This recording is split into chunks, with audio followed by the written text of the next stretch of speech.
से हम आजाद हैं, शरीर से हम स्वतंत्र हैं, लेकिन मन के ऊपर अंग्रेजी भाषा का पूरी तरह से दखल है, हमारी आत्मा के ऊपर अंग्रेजी भाषा का पूरी तरह से दखल है। हमारा मन गुलाम है, हमारी आत्मा गुलाम है एक विदेशी भाषा की, और इस गुलामी को आज नहीं तो कल खत्म करना ही पड़ेगा।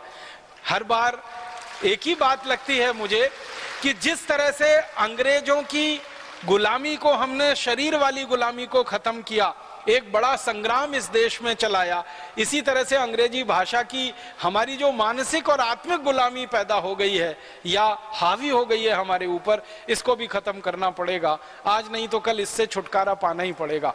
और हमारे देश में अंग्रेजी को खत्म कर देने में ही भलाई है, क्योंकि अंग्रेजी भाषा में कोई हमारी मुक्ति नहीं है और हमारा विकास नहीं है। दुनिया के तमाम देशों से विकास में हम पिछड़े हैं। संयुक्त राष्ट्र महासंघ की जो मानवीय विकास की रपट तैयार होती है हर साल, उसमें भारत का 134वां नंबर है।